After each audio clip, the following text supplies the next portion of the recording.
Dude, Oh, yeah, nice to meet you, bro. Give me a nice little to bump. meet you. We're unfortunately too young to drink, so we have root beer Root as beers. a substitution. Yeah. That's totally fine and understandable. I like it. Hell yeah. Just want to say that before we fully get started, the EP sounds sick, and thank you for sending the music video over. I really enjoyed it. I'm stoked to talk about some elements from it. I appreciate it. Thank Bro. you so much. So, I mean, if you've checked out any episodes, basically how this goes is we kind of just talk about everything about the band, the EP, music video, everything else you guys have going on. And then the later half of the episodes, we usually just talk about like some fun stories from you guys' time in music, whether it's like shows, tours, obviously some shenanigans, probably recording the music video and stuff like that. Okay. Yeah. I saw your episode with I forgot the name of the band, but it was the most recent one you put out. I listened to it today at work. I just Swiss Army Wife. That one. Yes, Swiss Army Wife. Yeah. Yeah. I listened to their music too. It's actually really fire. Right. Yeah. I was so stoked. I listened to your episode with Arlen Gun Club. I believe you had an episode with them, and they're sick, dude. We like them. We met them somehow through a mutual. I don't remember. It was through Steve. But it was through Steve. I thought so. I think so. It was one of the bands from Steve. Okay. Okay. Yeah, I feel like I met those guys through like DIY Twitter. Like the first year of like really pushing this very hard. Like that's how I met like a bunch of people. Yeah. And they've all still been like repping and homing like the entire time. Oh yeah, dude. It's good to hear. Yeah. Sweet. Before we get started, do you have any questions? I don't think so. Yeah, no, I think we're all. Yeah, we're all set. I think. Yeah. All right, sweet. As I normally do, I am going to crack this beer to start the episode. I don't know if you've cracked your root beer. I saved mine. I didn't open it. I was watching you, man. I was like, what the fuck? Well, if you guys are ready, I'll count it down and we'll give it a shot here. Okay. In 3, 2, 1.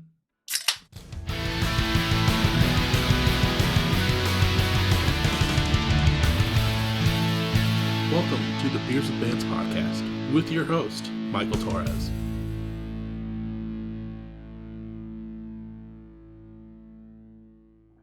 What is up, everyone? Welcome back to another episode of Beers with Bands. This week, I'm sitting down with LoudFoxCult from Detroit, Michigan. How are you guys doing? Pretty good. Doing good. This is Jackson. That's Isaac. Austin. And along with that, what do you do in LoudFoxCult? We'll go this way again. I play the bass and I do all the lyrics and stuff. He sings on it though. So Okay. And then I play guitar, mostly like backup parts and rhythm guitar.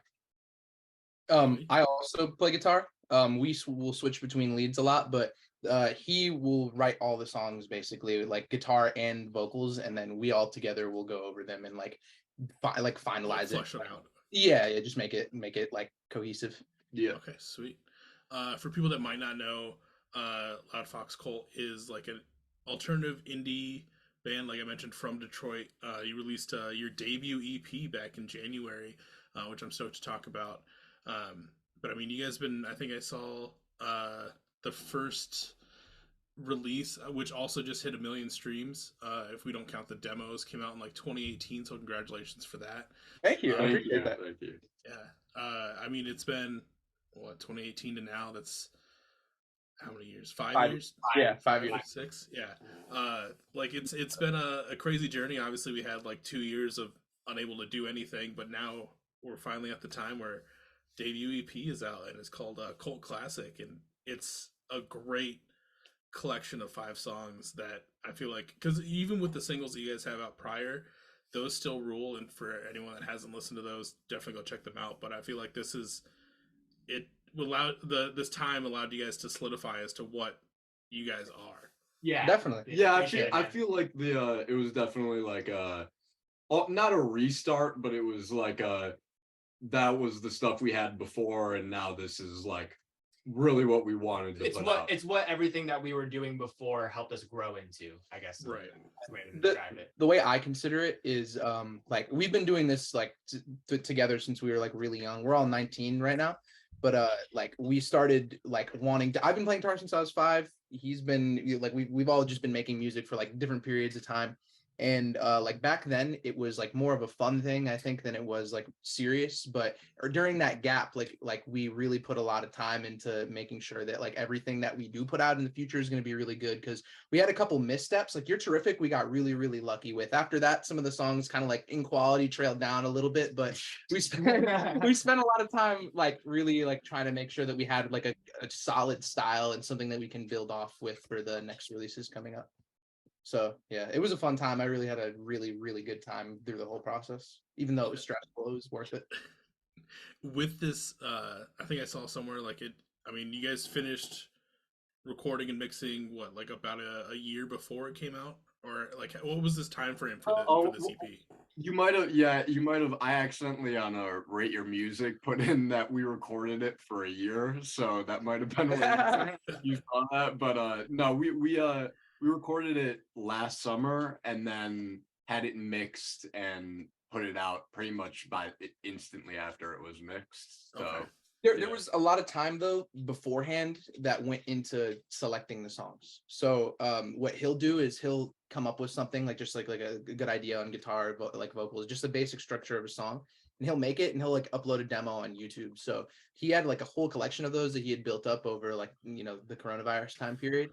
And when we decided that we were gonna actually drop like a full project finally, which we were decided in like, what was it, like April or May of the before yeah, that summer? something like that. But it's always been a huge goal of ours to like drop a real project. Like we were kind of tired of singles.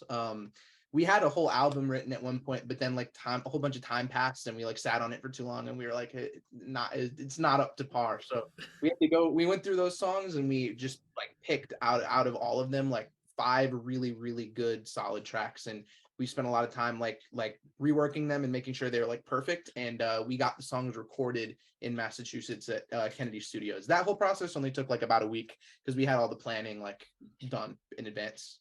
Oh, nice. So it wasn't a year, but it was a pretty solid amount of time beforehand that we were like game planning. Right. Yeah, no, I totally understand like the whole like idea for an album, and then you just wait on it too long and it just doesn't feel like it's really you guys anymore. It's like we've already matured past this. And it's like we matured, and also it's like we were at that, like it was at a point where we're like 16, 17, 18, and it was just like we were all like growing from kid musicians to like, okay, now we're becoming a little bit more adult about this and like actually like practicing our instruments and actually like understanding how to be musical about it and not just make up little tunes. Yeah. And even the old stuff, you can hear it's like got a little bit more, I wouldn't want to say like childish, but like you listen to it and you're just like the comparison, like not just in the quality like of like the recording necessarily, but like the song structure, like you can tell that we'd like specifically like Jackson, because he's the one who wrote most of them, but we've all improved like leaps and bounds in our musicianship, I feel like. Yeah. And then obviously like we've already gone through like what you each do. How does it work out with not having like a full-time drummer in this rotation? I'd say that like it would definitely help out a lot. I'd say just like, especially we had our producer at Kennedy Studios drum on it, and but it would definitely help to have somebody, because he like that was like one of his first times hearing the stuff. We sent it to him beforehand, but it's like it would be nice to have somebody there so you can really like build the parts out. Like maybe there's a couple parts that at first sound really great but they could be better or whatever. But yeah, I mean, I think that we're really good, all the 3 of us together, writing stuff, and I think adding a 4th person might be like adding too many heads into the equation, at least at this point.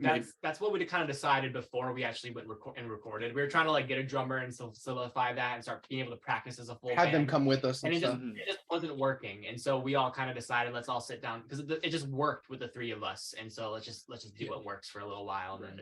And then when we got the songs, then we'll put them on stage with the drummer eventually. Yeah, now the goal is, though, now that we have everything written and we have material that we can like practice, we really want to focus on like getting a set together. So like we're going to get to this later, but the plan is hopefully by the end of the summer, we're all moved in together.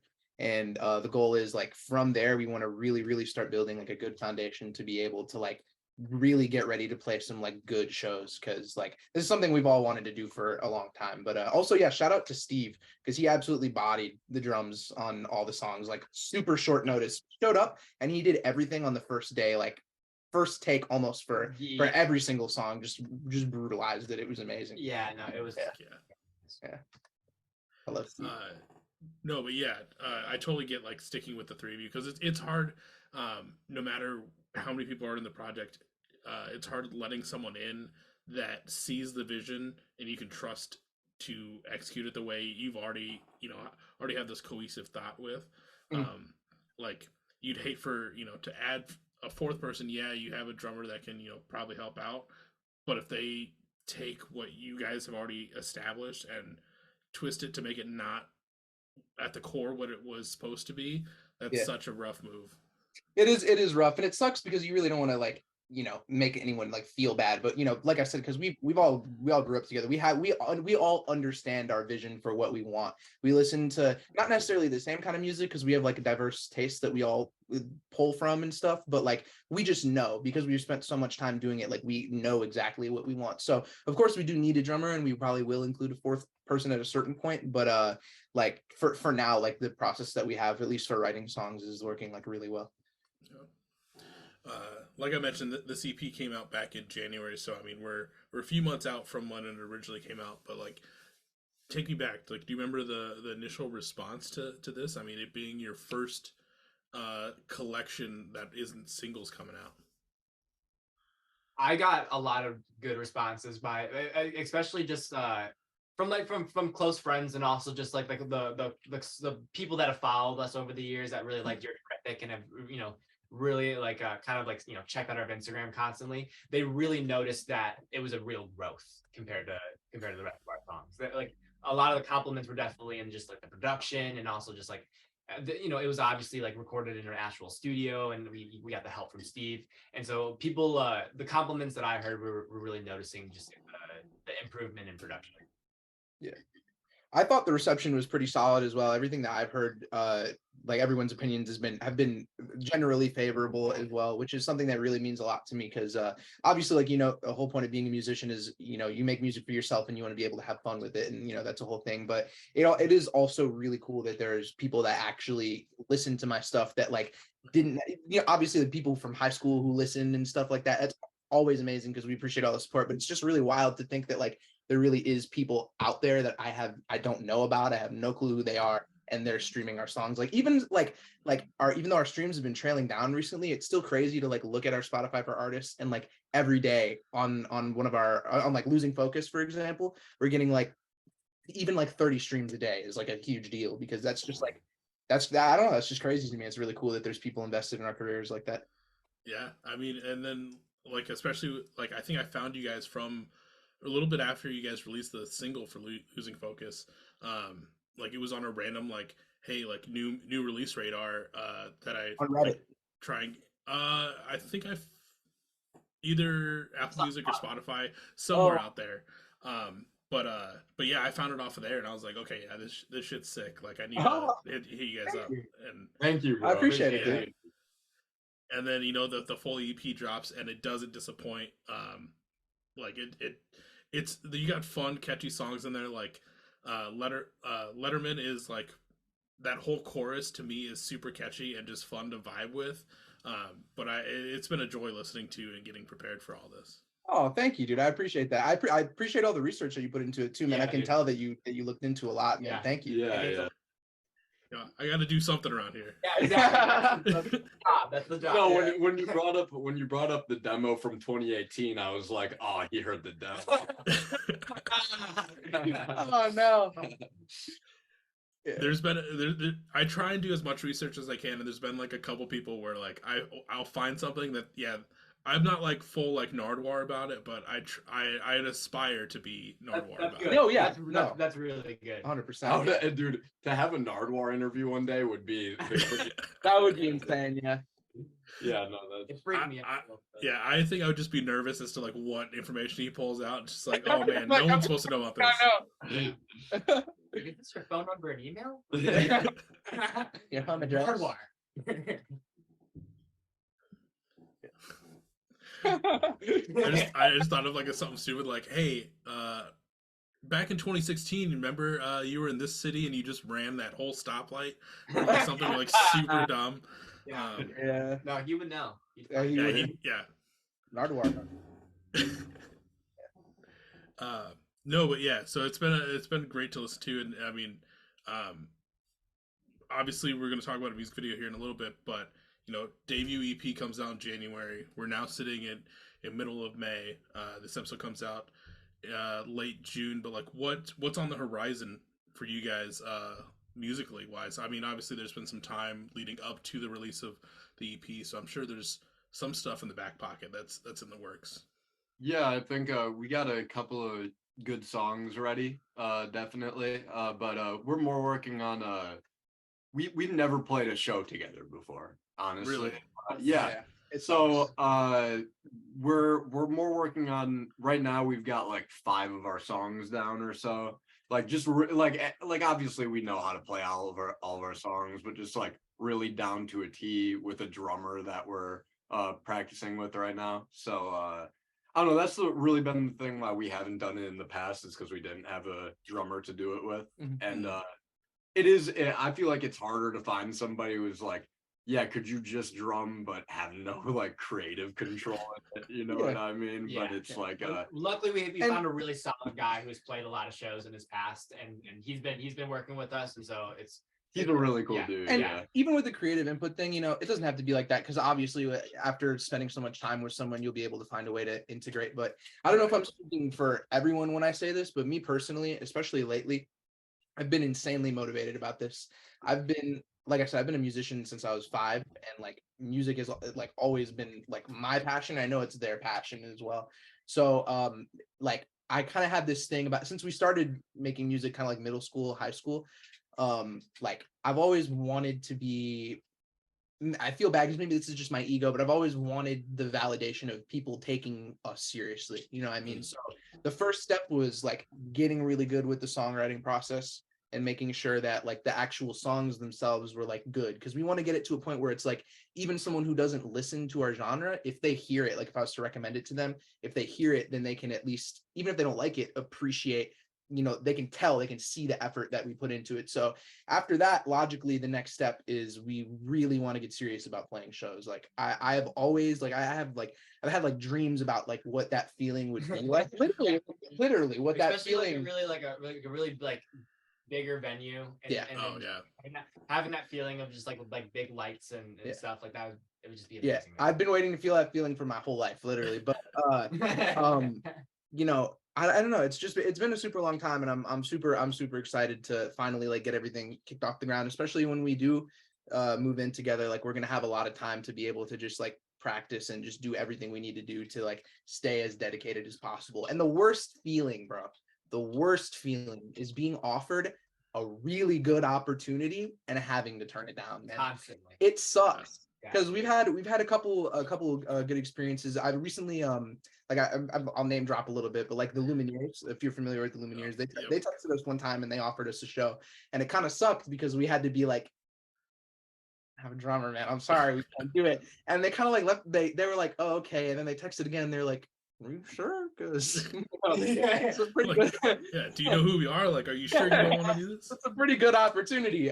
But yeah, recently something that I'm excited for, like, is like just talking to bands in our scene. Like, someone on our Rate Your Music compared us to Guitar Fight from Fooly Cooley, and like since then I've been really listening to that band. I like them a lot, and like I said, I've just been contacting some people in our scene, and like they showed some interest in our music. So hopefully eventually one day we could maybe see if we can get something lined up with them. That would be really sick. That'd be awesome. Yeah, just the bands that we listen to, like just playing with the bands that we regularly listen to, and like that would feel self-fulfilling. Yeah. Right. Yeah, because I mean, you guys in the are you guys in Detroit, or like kind of, you guys are in the Detroit metro area at least? Right north of Detroit. Right north of it. That whole scene though, like in that area is killer. Like I've talked to a bunch of people from that area, like sorry, who? Users? I feel like I've seen them on your show before, right? Maybe I'm tripping. I feel like I did. They're not ringing a bell. I've had In a Daydream, Danny Van Zant. I've had Easy Beach. Oh, Easy Beach. Yeah. and then I'm blanking on a few other people, but I've had like a handful of people from Michigan on, and like they're all in that same like area, and like that scene is just fucking killer that you guys got. Oh yeah. Yeah. There's so many venues. You go through like you got Detroit, and then there's all through Hamtramck, and then you got Ferndale, like all of the, and then still like Royal Oak has the big venues. There's just like every city has like that kind of like still city vibe, and then venues to go to. So it's nice. And that's the thing with like, you know, when we're moving out, my plan ultimately with our place is I want to, I like I said, fully dedicated to music. I want to have every single room in this building besides our bedrooms serve a musical purpose. Like I would want to be able to run it like a workplace if I could. Like I want to be able to record for people, meet new musicians, have them jam with us and stuff. Like that's going to be awesome. Like I would love to get really connected in the scene like that, because even those bands that you mentioned, I'm going to definitely look into them after, but like some of them like I'm not even familiar with, you know what I mean? So it's going to be really cool when we do get out there to like actually meet these people and establish more connections. Yeah, I remember like the first time that so I'm originally from Iowa and got into the scene there and started out, and like just those initial connections you meet, like there's still people that I talk to, and it's like we're 10 years from that initial point. Like those people become like real close friends, and then like the house that I live in Minnesota used to be basically like a punk house where like all the dudes that lived in here were in a band, and like they recorded like their EPs in like the living room that's right outside my room. They used a spare room as like their control center, and like through shows here, like making those spots feel like your own or just really inviting are like key to, you know, getting connected with the scene and then just keeping the scene growing and maturing. Yeah, that sounds heavenly. That sounds like a wonderful time. I'd love to do that every day. But I mean, like I'm stoked for when you guys finally get to hit that stage and you know, just get that ball rolling and just keep going with all that. Dude, first show we got you with tickets, bro. Come on. You're invited, man. Leading into what I know we were going to talk probably before we started, but like the music video should be out by the time this episode comes out. It's for the first song off the EP called Losing Focus, and I've mentioned this on prior episodes, but I have in my olden age grown very content and happy with very minimalistic music videos, and I feel like that this one is just right up the alley. I mean, it's just you guys running around singing the lyrics, you know, go into a costume store. I think you get a tattoo at the end of it. You also cut off your hair during the music video, which I wasn't expecting that to happen. But I mean, it's an all around great time and great music video for that song, I feel like. I appreciate that, man. Thank you so much. We actually met up with Isaac met somebody. You know what Omegle is? Yeah. Of course he does. So Isaac was like looking for somebody to help edit some videos for him, and he met a guy named Selvi on there that actually ended up living right next to where we recorded the album at, or the EP at. Okay.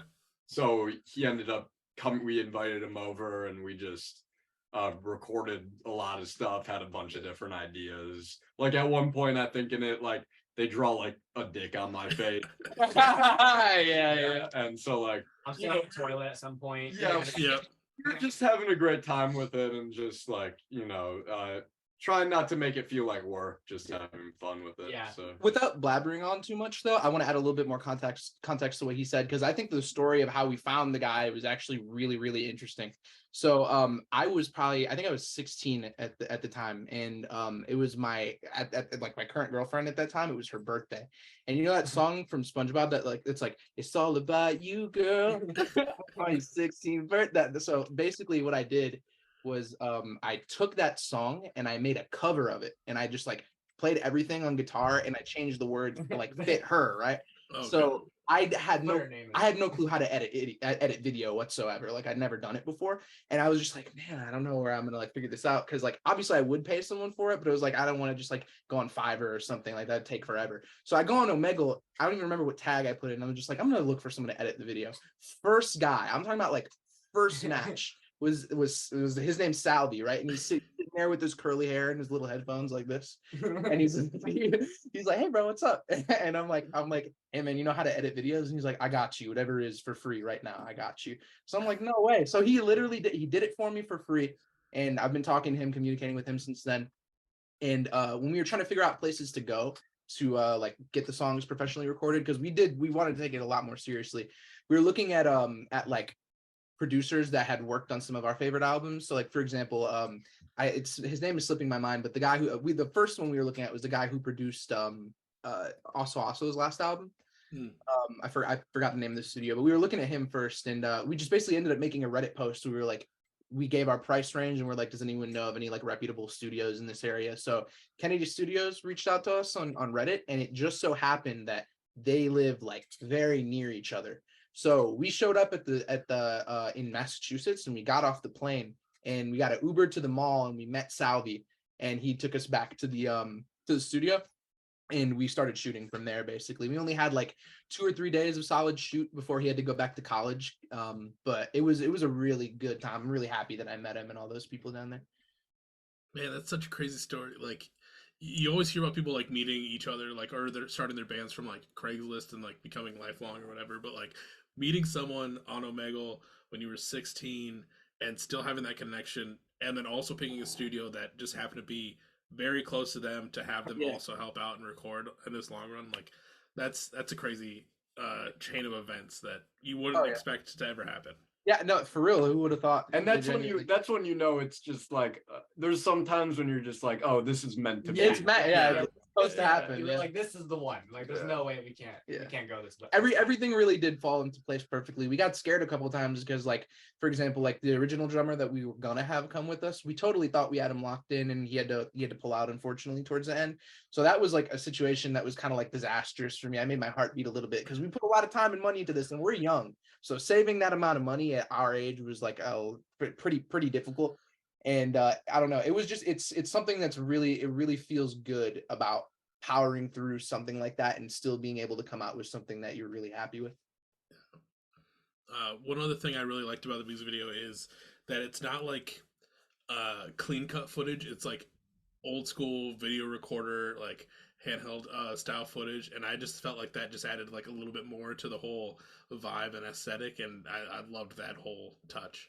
Yeah, they storyboarded everything with Salvi during the recordings. Like, they went into a separate room and they like really put out like an elaborate plan. It worked out well because he wants to be some type of video editing thing for college, I believe, and he needed some stuff for his portfolio. So it was a mutually beneficial thing. We like helped each other a lot.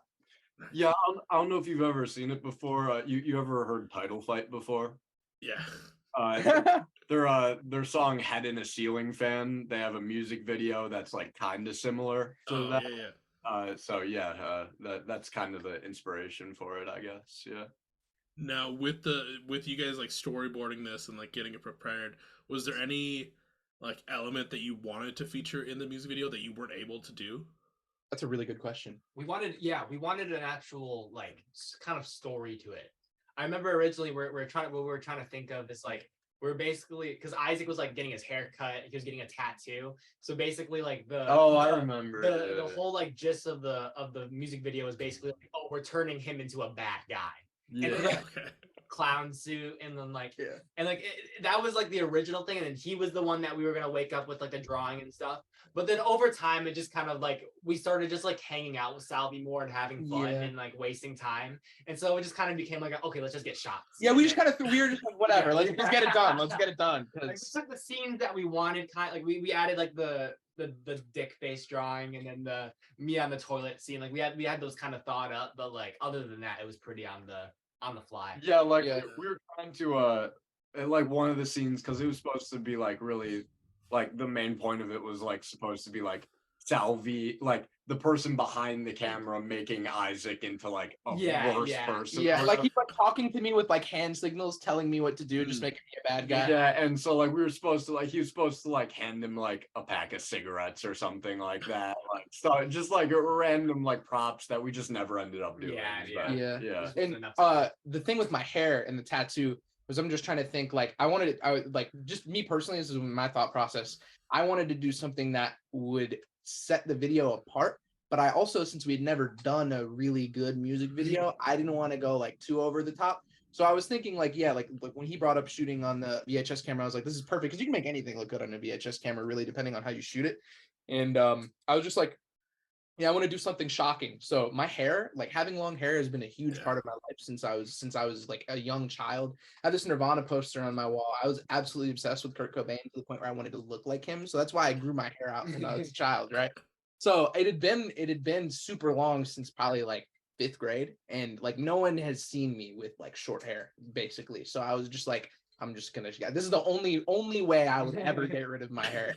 It was a good opportunity because I can like style it and everything now, and the tattoo as well. We were all actually supposed to originally get a matching tattoo, but they were being cowards about it. We also had to pay for. I'm just playing. But yeah, that was the plan original. Yeah, mad props for being willing to do all those drastic things. Like when it got to the part where you were shaving your head, I was like, holy shit! Like that's a big move. Like your hair was good length and everything. Nice to see it's already almost halfway there. It looks like we're coming in again, man. It's working. So, yeah. No, but yeah. So I hope everyone else enjoys this music video. And it has like millions of views by the time this episode comes out, because like I said, it's a great fucking music video, and I loved like every little bit about it. Like there's that scene where you go to like the fake like gumball machine, try and put $1 in. Yeah, I love that. That originally wasn't edited in there. So just to give credit, because Salvia is the one who like shot the video and did the original edit. We had another friend, and when we drop the video, all their socials are going to be attached in the bio. But we had another friend who did some more editing for us as well. So they kind of worked together in collaboration and like brought the best parts out of it. Because there was a lot of stuff that was in the first edit that we didn't end up using that we were probably going to save for something later. We got a whole bunch of other footage as well from different times. Hopefully the plan is that we'll be able to make like maybe one more with what we have in the future eventually, but we'll see. Yeah, maybe we're thinking maybe another music video for like Only Glow or something like that. That's my personal favorite right now. I love that song a lot. Yeah.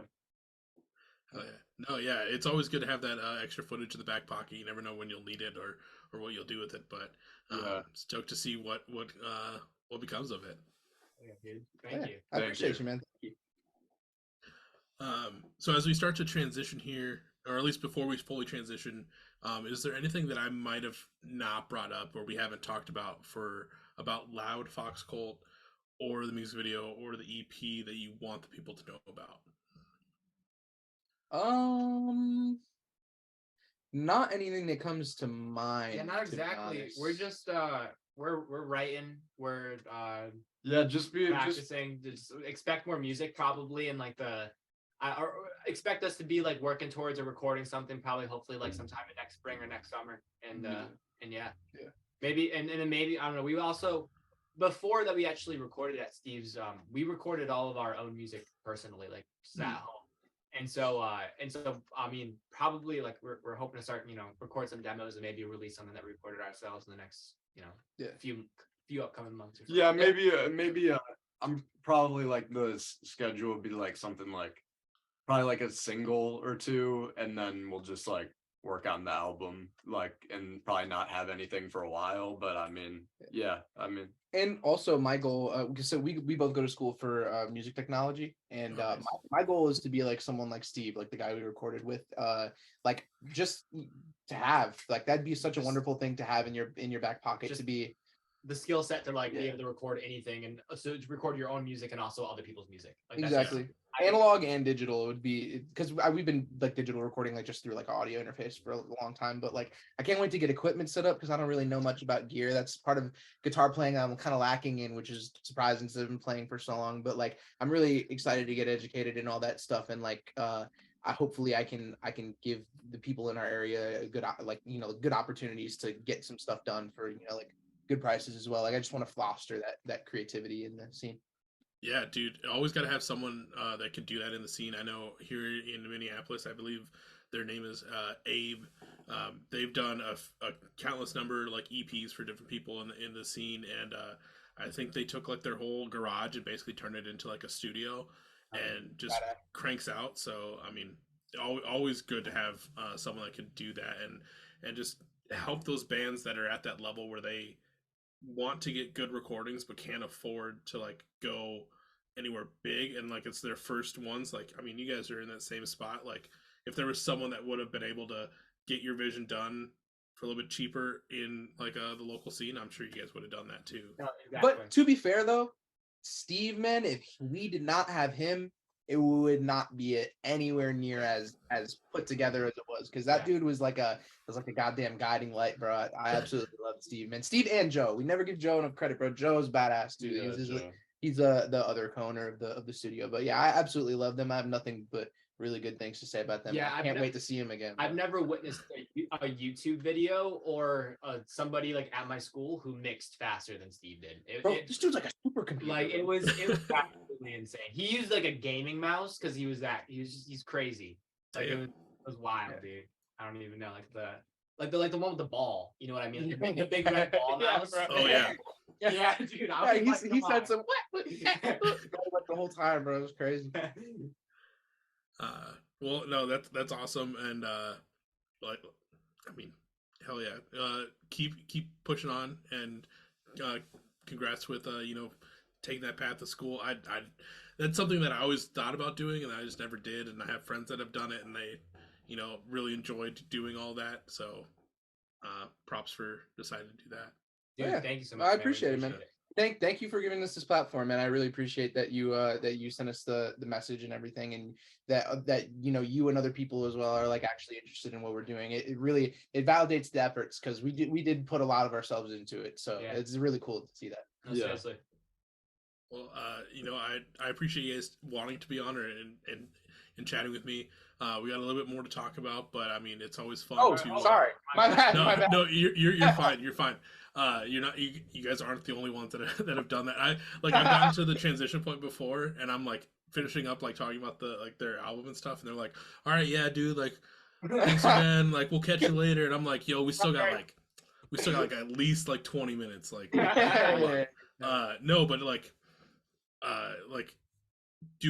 sitting down with people that like are putting out killer things and are actually like passionate about like what they're doing, and like that's what I live for, is to sit down and have these conversations with people like this, and I mean, you guys are killing it. I'm stoked to see what the next iterations of LoudFoxCult is going forward, and what you guys do next.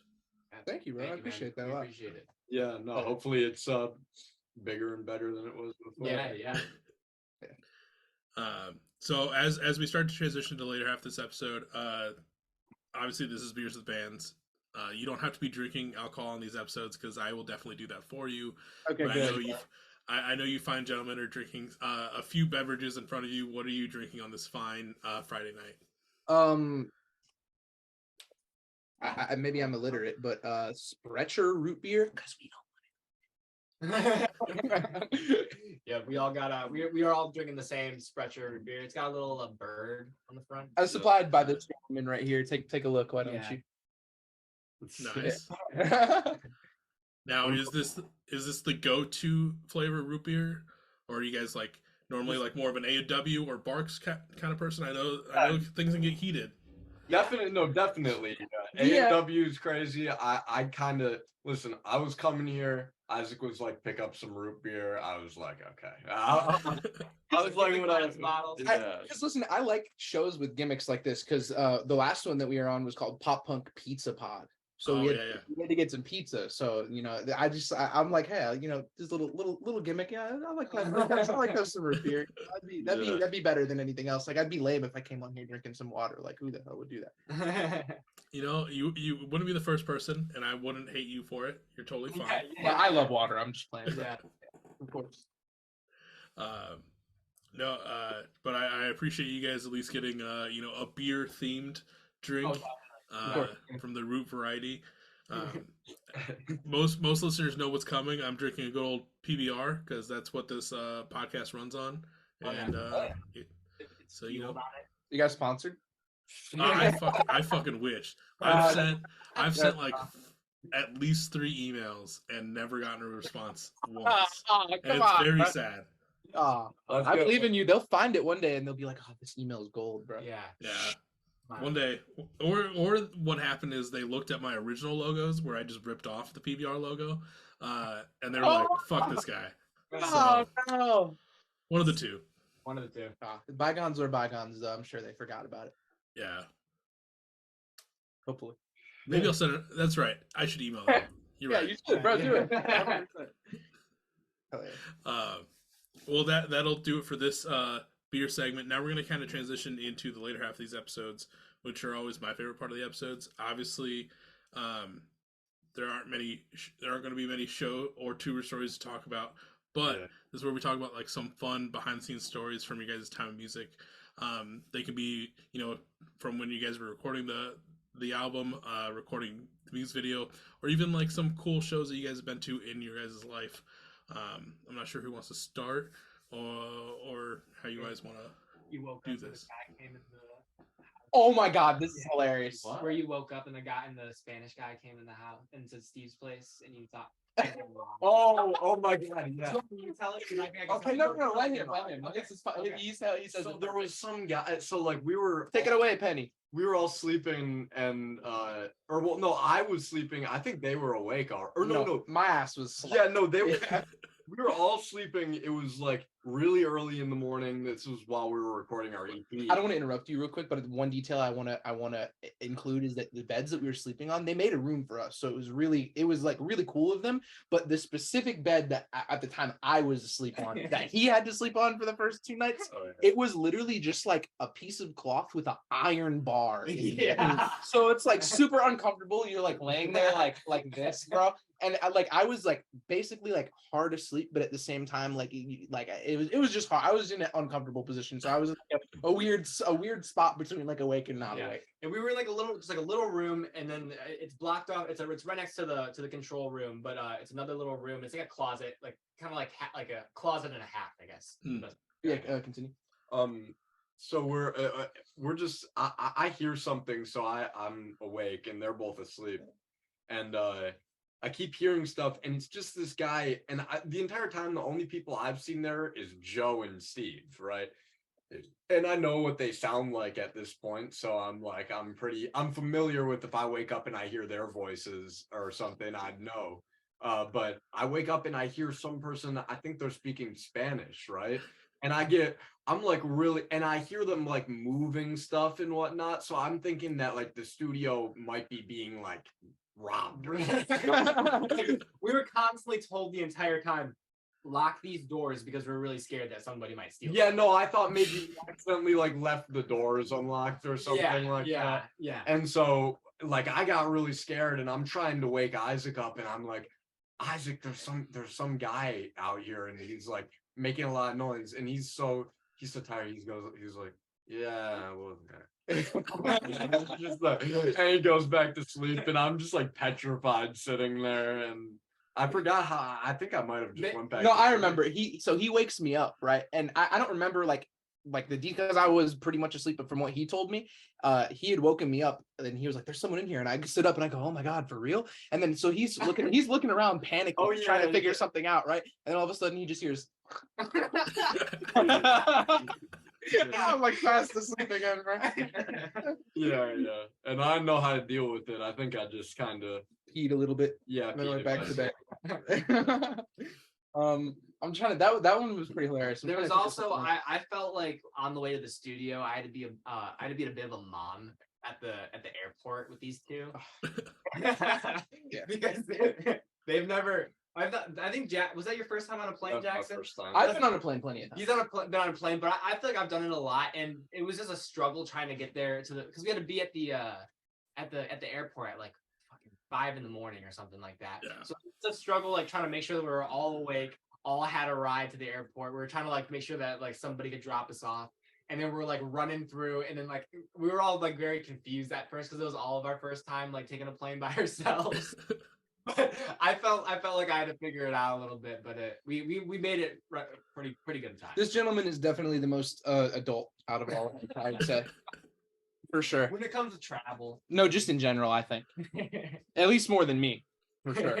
Thank you, bro. I mean, it's always good to have at least like one mom or dad in the group that like is the one that's like, hey, I don't like, mind taking we need to that. do this. Okay, yeah, Yeah. I'm like, all right, guys, let's look at the tickets here. Let's start moving here. Let's figure out what exit here. Like, and Yeah.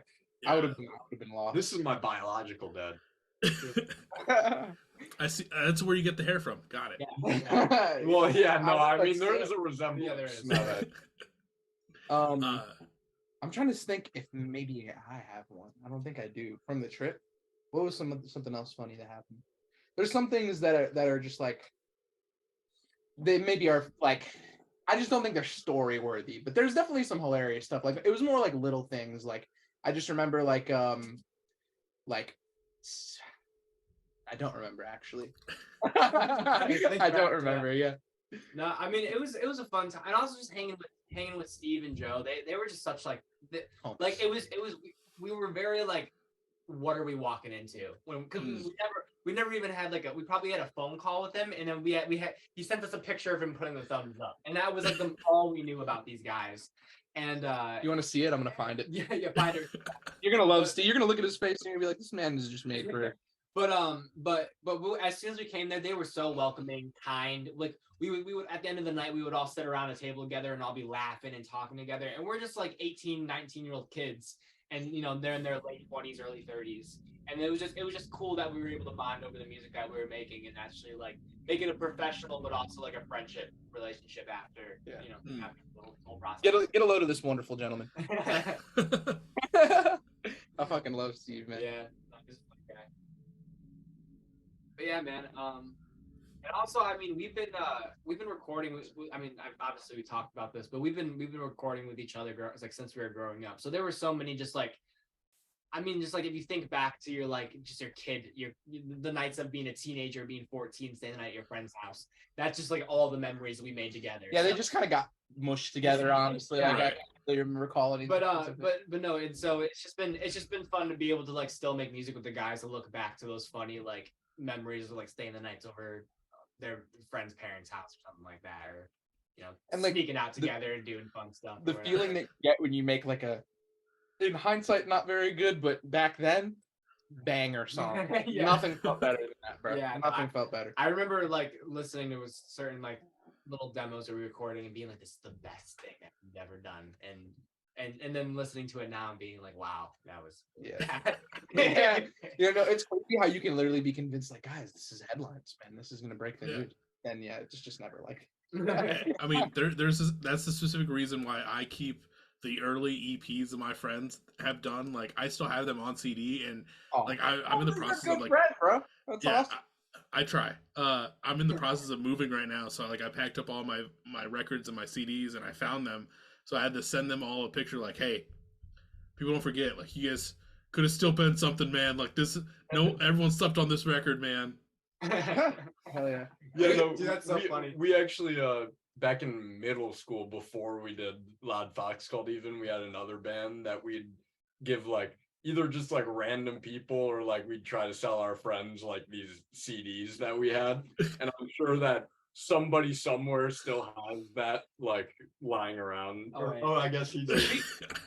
Oh yeah. If you want one, man, I can mail it to you. But you still have a box full? no, these are actually newer ones. Oh yeah, no. That we made. So before the EP came out, we had like just like a little. I had some CDs that we wanted to like burn some stuff onto. So it's like a promotional package for the EP. This was before all the songs were finished, but nice. we probably are gonna resell these, and we're gonna burn the new songs on. But it was really cool. We spent a lot of time. We got some friends to do some editing. Jackson made like a personal note for everyone who buys them. It's like nice. Like he just made these all in his own time. And if you want to see it, if you remember I'm So Bored in the cover art, this is the CD cover. Look at that. Oh hell yeah. I love this. I love this design a lot. So Yeah, no. I keep one in my room as well. yeah. It's a good little memory mark. Yeah. And also just a few friends were just we knew some friends would want to buy some stuff from us, and also we were just trying to raise like a few like extra bucks. Few extra dollars. Oh yeah. Yeah. We got boxes of them. 2 specifically. Yeah, 2 boxes. Yeah. But no, those are things that like you need to make sure you preserve and hang on to. I know like the friends that I send those pictures to, I don't even think they have copies of those of some of the CDs that they would hawk when their band was still fully going. And I know deep down, like I think they mentioned to me like they wish they would have held on to at least one or two copies of Oh stuff. yeah, That way they still had it. definitely. We did have a phase where we were trying to really like just erase all of our old music, but like in hindsight, like even though it isn't good, it's memories. You know what I mean? Yeah. Like look back at it and you can be like, damn, I can think back to like 8th grade, like just happier times. Like it was really, really cool. Oh Yeah. hell yeah. Yeah. Before we fully take off, I know we're talking about like these good memories, like like makes you feel like you're back in like 8th grade doing shit with your friends. Yeah. In the time that you guys have been doing Loud Fox Cult to now, like what would you say is your favorite memory or favorite thing that's happened so far? That's a great question. Yeah, go ahead. One time I took I think it was 2 summers ago now. I took a trip to New York or Connecticut actually to go help record another album with a different group of people. And then I was going to New York to meet some friends of mine that we've had online for a while.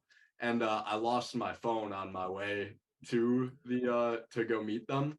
But anyways, I get to New York and somebody like randomly just I'm walking around and they're like, "Are you in a band?" And I'm like, "Yeah, I am." And I'm like, and they're like, "Oh, you made like You're Terrific or whatever." They showed me that. And I was like, "That's crazy." That somebody's like, Someone on the street in New York at like a random time of day. yeah, that somebody like came up to me. But I don't know. Yeah, that was probably the coolest thing that's happened to me personally. You want to go next? Well, I've had a similar. Well, just like I mean, and this doesn't surprise me because just like the scene and just like we go to like smaller shows and like people that are seeing it. So I have like multiple people that are like for some reason that have just noticed me, and I don't know if it's just like my blonde hair that sticks out or He's something. a recognizable face. But there's been like coming to like close to like 10 different occasions where people have came up to me and be like, LoudFoxCult, like. And so I'm like, dude, it's just a very nice feeling to know that people around here just like can recognize our faces just from like looking at our Instagrams or our Spotify or something. I'm gonna be honest. I haven't had many of those encounters. I'm just like, damn, that would be kind of sick. But like, obviously I have, before, just like, but they have random people just come to them in public, literally sometimes, which is crazy. For me personally, one of my favorite moments, like proudest, is when we were all coming up, we all had different things that we listened to, but in all honesty, like the main one, at least for me, is Remo Drive. I have Remo Drive in my heart like for as long as I live. Like that is one of my all-time favorite bands. And I always had it in my mind that like one day like I need to work with these people. Like it has to happen one day. So basically their old drummer Sam, who's now in Early Eyes, which is also fire. If anyone who's listening hasn't heard of Early Eyes, you need to check it out. It's really good. But the drummer Sam Matthews, he's played in Early Eyes, he's played in Remo Drive, a couple other bands as well. And we basically just like, I remember one day in our group chat, our band group chat, I was just like, guys, wouldn't it be like such a like crazy thing, like just a funny joke if I just like sent Sam this particular song that we've been sitting on, which ended up being I'm So Bored. But we've been sitting on it for a while because we didn't have drums. And all of our old songs, fun fact, even You're Terrific, what you're listening to is automated GarageBand drums. So that's like everything that, because I didn't have any other option. I'm just recording on a Mac. Like there's nothing I can really do at 15, you know what I mean? Right. So I basically we sent him what we were sitting on, and I wrote this like really short paragraph. I'm like, hey man, like I really look up to you, like and we have this song. I was gonna see if you'd be willing to get on. Like I'll compensate you however, but it's just like I would really appreciate it if you could get on here. So it was a shot in the dark, and they told me, they're like, you miss 100% of the shots that you don't take, so you might as well try. Like nothing bad's gonna happen, you know what I mean? So we did, and he actually heard it, and he was like, yeah, this is actually good. I'd be willing to get on this. So he drummed on our song. Him and some people from Hippocampus helped do the mixing and stuff on that as well. And that's just really cool to me, because I would have never imagined that. Like I would have thought that like if I did work with any members of that band or people in that scene at all, like who made it to the top like that it would be way later on down the line. But literally just having the courage to message someone like, in my opinion, personally, changed the trajectory of my life. Like that was a very important milestone for me because it proved that if we set our minds to something that we genuinely can accomplish it. Yeah. No matter how crazy it sounds. Dude, 100%. I back that. For the longest time doing this podcast, I would feel weird trying to like hit up anyone that I felt like was at like a big level or like a big touring act or main touring act. And like I had to get over that hump of just like, fuck it, just send the email. Worst that's gonna happen is they're gonna say no, or they're just not gonna respond, and that's a whole different issue. But just take those shots and just see what the fuck comes from it. I mean, you get to work with Remo Drive doing all this shit for a song, and like that just like one, it checks off like a box on your life goals, but two, just like, I mean, it's just incredible. Yeah, no, and Sam is a great drummer. I mean, that's probably one of my favorite, at least, drum tracks we have on the song. So he did a really great job. And it's really awesome that he's still super supportive too. We send him messages every once in a while, like we update him when new stuff comes out, and he's always been like just really cool about it. Yeah, he's a really cool dude. Yeah, Fuck yeah. I definitely, if anybody hasn't, or if you haven't, I'd check out Early Eyes for sure. They're really good. No, dude, seriously. It's funny too because I wanted to compare your album titles to Remo Drives. They have their greatest hits, and you guys have Cult Classic. Kind of out. That's really like the biggest inspiration for it. It was actually going to be called before Cult Classic. It was going to be called Brought to You, so it'd be like Brought to You by LoudFoxCult. That's clever. Okay, yeah, that is pretty. That's pretty good. Yeah, we ended up going with Cult Classic, but yeah, we like I love that there are stuff's called like pop music and greatest hits and stuff. That's so cool. I'm gonna be honest though. Now that you pointed that out, I hadn't even thought about that. Greatest hits, classic, like that doesn't even. I didn't even correlate that at all. But it makes sense because that is the biggest inspiration. Yeah. Well, dudes, this has been a great conversation. Great hangs on this fine Friday night. Like I said, this EP is killer. Everyone that's listening, please go check it out, and just be ready for what's in the wheelhouse coming next. Hopefully, the Michigan scene gets a little bit more revived, and you guys can get out there and hit the stage one to many thousand times. Oh, dude, we'll be. I appreciate that, man. Yeah, thank you. And hopefully this summer we're gonna try and do a couple of shows. So hopefully, if anybody's listening to this in the Michigan area, you can come see us this summer. And we're absolutely gonna crack down. So I can promise that when we do play shows, that we're not gonna disappoint. We're gonna put a lot of work into it. Yeah. Okay. Yeah. Well, like I said, I'm stoked for you guys. And if anyone's looking for merch, music, or just LoudFoxCult in general, where can they find it? So for all of our for streaming purposes, we're like basically everywhere. The main one we pay attention to, obviously, I feel like as most people, is like Spotify and Apple Music, but we're also on Bandcamp.